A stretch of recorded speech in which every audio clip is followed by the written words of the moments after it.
ASM info viewers அனைவருக்கும் வணக்கம். நான் doctor Nithya, Siddha physician. Summer வரப்போது எல்லாருக்குமே இந்த பிரச்சனை இருக்குங்க. ட்ரை ஸ்கின் டேன் ஆகுது அப்படின்லாம் நம்ம வருத்தப்படுவோம். சும்மா நான் வீட்லயே இருந்தாலுங்க எனக்கு ரொம்ப ஸ்கின் ட்ரை ஆகுறது மட்டும் இல்லாம அரிப்பு இருந்துகிட்டே இருக்கும் அப்படின்னு சொல்லுவாங்க. ஸ்கின் நமக்கு ட்ரை ஆகுது, அந்த வறண்ட சருமம் அப்படின்னு சொல்ற பிரச்சனை எதனால ஏற்படுது? இந்த வறண்ட சருமம் ஏற்படாமல் நம்ம எப்படி தடுக்கலாம்? பொதுவாகவே இந்த நிறைய பேருக்கு இந்த ட்ரை ஸ்கின் இருக்கு. இப்போ என்னென்னவோ நம்ம ட்ரை பண்ணுவோம். லோஷன் யூஸ் பண்றது, மாய்ஸ்சரைசிங் க்ரீம் யூஸ் பண்றது, நம்ம பார்லருக்குலாம் போயிட்டு நிறைய தெரப்பிஸ் எடுக்கிறது. ஓகே, இது எல்லாம் ஒரு பக்கம் இருந்தாலும் உணவில் நம்ம பயன்படுத்தக்கூடிய விஷயங்கள், என்னென்ன விஷயங்கள்லாம் நம்ம சேஞ்ச் பண்ணணும். இப்போ வந்து சம்மர் அதிகமாயிடுச்சு. இந்த சம்மர் டைம்ல நம்ம ஸ்கின்னை எப்படியெல்லாம் ஹைட்ரேட்டடா வச்சுக்கலாம், நீர்த்துவம் நிறைந்ததாக நம்ம வச்சுக்கலாம் அப்படின்றத பார்க்கலாம். பொதுவாக இந்த ட்ரை ஸ்கின், வறண்ட சருமம் அப்படின்றது உங்களுடைய உடல் இன்டர்னலாவே நமக்கு ரொம்ப ட்ரையா இருந்துச்சுன்னா சருமத்திலையும் ஒரு மாதிரி வறண்ட தன்மை ஏற்படுங்க. வறண்ட தன்மை இருக்கக்கூடிய சமயத்துல நம்ம என்னெல்லாம் ஃபாலோ பண்ணணும், எந்த மாதிரியான உணவுகள் எடுக்கணும்ன்றதை நான் சொல்றேன். ஒரு சிலருக்கு இந்த மாதிரி ட்ரை ஸ்கின் இருக்குன்னா, இன்னும் ஒரு சிலர் என்ன சொல்லுவாங்க, ஆயிலி ஸ்கின்னு சொல்லுவாங்க. எனக்கு தாங்க முடியாத அளவுக்கு எண்ணெய் வடிஞ்சுக்கிட்டே இருக்கு, தலையிலயும் ரொம்ப ஸ்கேல்ப்லயும் ரொம்ப ஆயிலி ஸ்கேல்பா இருக்கு, ஸ்கின்னும் ரொம்ப ஆயிலியா இருக்குன்னு சொல்லுவாங்க. இன்னும் ஒரு சிலர் எனக்கு ரொம்ப ட்ரையா இருக்கு, ட்ரை ஆயிட்டு ரொம்ப டேண்ட்ரஃப் வருது, ஹேர் ஃபால் இருக்கு, ஹேருமே ரொம்ப ட்ரையா இருக்கு, ஸ்கின் ட்ரை ஆகுதுன்னு சொல்லுவாங்க. இந்த சம்மர்ல, கோடை காலத்துல ஏற்படக்கூடிய சரும வறட்சியை போக்குவது எப்படின்றத பார்க்கலாம். ரொம்ப சிம்பிளா காலையில எந்திரிச்சோடனே ஒரு ஸ்பூன் நல்ல நெய் எடுத்துக்கோங்க. நெய், பசு நெய் எடுத்து என்னங்க பண்ணணும், ஒரு 100 ml வெந்நீர் எடுத்துக்கோங்க. இதுல அந்த நெய்யை விட்டுறணும். நெய் நல்லா இந்த தண்ணீர்லயே உருக ஆரம்பிச்சிடும். அதுக்கப்புறம் இந்த தண்ணியை நம்ம குடிக்கணும். ரொம்ப சூடா குடிக்கணுமா அப்படி கிடையாது, வெது வெதுப்பான லியூக் வார்ம் வாட்டர், இதுல இந்த தண்ணியை நம்ம நெய் கலந்து காலையில எம்டி ஸ்டொமக்ல ஃபர்ஸ்ட் இது தாங்க குடிக்கணும். இது குடிக்கிறதுனால என்ன பெனிஃபிட் டாக்டர் அப்படின்னு கேட்டீங்கன்னா, உங்களுடைய கட் ஹெல்த்துக்கு இது ரொம்ப ரொம்ப நல்லதுங்க. கட்ல இருக்கக்கூடிய அந்த குட் பாக்டீரியாஸ்க்கு இது ரொம்ப நல்லது. ட்ரைனஸ் நமக்கு இல்லாமல் இருக்கும். குடல் பகுதியிலையோ இல்ல இன்டர்னல் ஆர்கன்ஸ்ல நமக்கு இருக்கக்கூடிய ட்ரைனஸ் போகணும். நிறைய பேருக்கு ஜாயிண்ட் பெயின் இருக்கும். இப்போ மூட்டுக்கல்ல ஒரு வறட்சி தன்மை நம்ம நிறைய பேருக்கு பார்க்குறோம். ஸோ ஜாயிண்ட்ல ஒரு ஸ்டிஃப்னஸ் இருக்குது, சைனோவியல் ஃப்ளூயிட் குறையிறது, இந்த மாதிரி நிறைய விஷயங்கள் இருக்கும். இந்த ஜாயின்ஸ்ல இருக்கக்கூடிய ட்ரைனஸ் போகணும்னா டெய்லி காலையில ஒரு ஸ்பூன் ஃபுல்லா நம்ம பசு நெய் எடுத்து வெந்நீர்ல கலந்து டெய்லி குடிச்சிட்டே வரணும். காலையில தினமும் இதை பயன்படுத்திட்டு வாங்க, உங்களுக்கு நல்ல ரிசல்ட் இருக்கும். சரிங்க, இந்த ட்ரை ஸ்கின் போறதுக்கு வேற என்ன டாக்டர் பண்ணலாம்? நல்ல நீர் சத்து இருக்கக்கூடிய காய்கறிகளை நம்ம பயன்படுத்தணும். சௌச்சௌ, நூக்கோல், சரிங்களா? அந்த நூக்கோல்லாம் பார்த்தீங்கன்னா நிறைய பேர் பயன்படுத்துறதே கிடையாது. இந்த சௌச்சௌ, நூக்கோல் ரெண்டுமே சருமத்திற்கு ரொம்ப ரொம்ப நல்லதுங்க. சுரக்காய், பூசணிக்காய், வெள்ளை பூசணி, மஞ்சள் பூசணி ரெண்டுமே நம்ம பயன்படுத்தலாம். வாழைத்தண்டு, ஸோ இது எல்லாமே பார்த்தோம்னா நம்மளுடைய சருமத்திற்கு, சரும ஆரோக்கியத்திற்கு இது ரொம்ப ரொம்ப நல்லது அப்படின்னு சொல்லலாம். ஸோ ரெகுலராக இது எல்லாமே உணவுல நிறைய சேர்த்துக்கோங்க. அதுக்கு அடுத்ததாக புளி. ஸோ அதிகமாக புளி சேர்த்து சாப்பிட்றது, புளிப்பு சுவை கிடையாது, அதிகமாக புளி சேர்த்து சாப்பிட்றதையும் நீங்க தடுத்துக்கோங்க.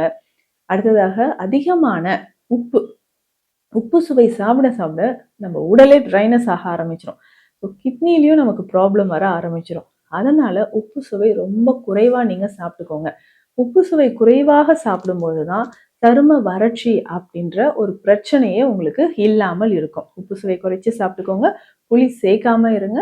அதுக்கப்புறம் அதிகமாக ஸ்பைசி ஃபுட் சாப்பிட்றதையும் தவிர்த்துக்கோங்க. மைதா பேஸ்டு டயட் எதுவாக இருந்தாலும் இதை கண்டிப்பாக நம்ம அவாய்ட் பண்ணும்போது தான் ஸ்கின்ல இந்த ட்ரைனஸ் வராமல் இருக்கும்.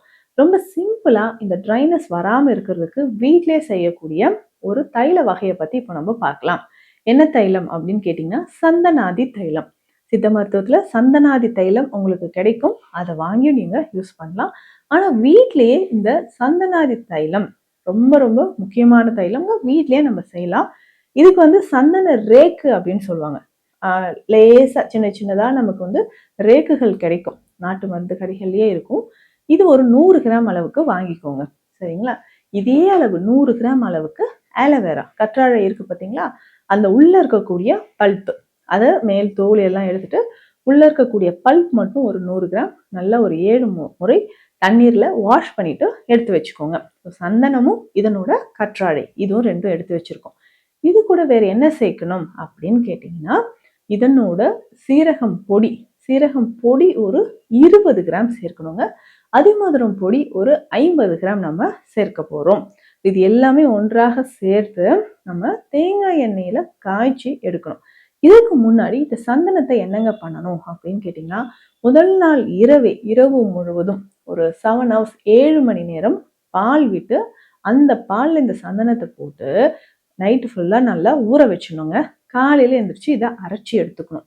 இப்போ இந்த சந்தன ரேகைகள் இருக்கு பார்த்தீங்களா, நைட்டு ஃபுல்லா பால்ல ஊறணும். அதுக்கப்புறம் இதை அரைச்சி பேஸ்ட் மாதிரி எடுத்துட்டு தேங்காய் எண்ணெயில போட்டு மற்ற மூலிகையும் நான் சொன்ன அளவுப்படி சேர்த்து நல்லா காய்ச்சி ஃபில்டர் பண்ணி எடுத்து வச்சுக்கோங்க.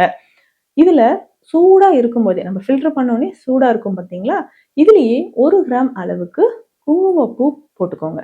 போட்டு இதை அப்படியே எடுத்து வச்சிடணும். டெய்லி ரெகுலரா ஃபேஸ்ல எங்கெல்லாம் நமக்கு ட்ரைனஸ் இருக்கோ, ஹைப்பர் பிக்மெண்டேஷன் இருக்கோ, கண்களை சுற்றி நிறைய பேருக்கு கருவளையம் இருக்கும், கழுத்தை சுற்றி கருவளையம் இருக்கும், அந்த மாதிரி இருக்கக்கூடிய சமயங்கள்ல இந்த ஆயில் அப்ளிகேஷன் நீங்க பண்ணிட்டு வரலாம். ரெகுலரா இந்த ஆயிலை நீங்க யூஸ் பண்ணிக்கிட்டே வரும்போது உங்க சருமம் நீங்களா அதுன்ற மாதிரி நீங்களே ஆச்சரியப்படுவீங்க. என்னடா டல்லா இருந்துச்சு, நிறைய பிக்மெண்டேஷன் நம்ம முகத்துல தெரிஞ்சுதே, அது எல்லாம் எங்க போச்சு, இப்போ வெயில்ல போயிட்டு வந்தாலும் நல்லா குளு குளுன்னு இருக்கே அப்படின்னு யோசிப்பீங்க.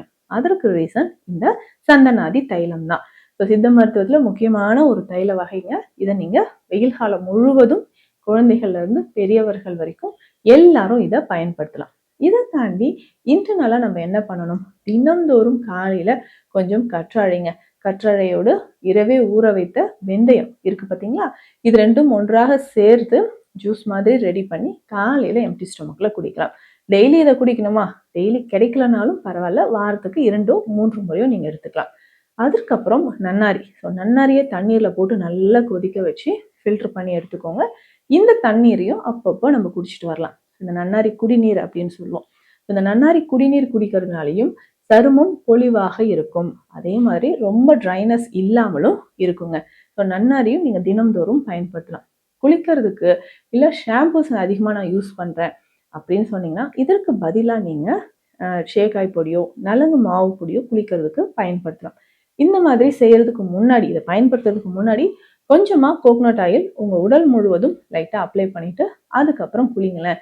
இந்த ட்ரை ஸ்கின் அப்படின்ற ப்ராப்ளம் கம்ப்ளீட்டா உங்களுக்கு இருக்காதுங்க.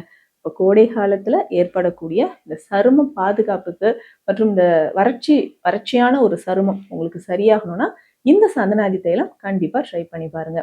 மீண்டும் அடுத்த பதிவில் சந்திக்கலாம். நன்றி.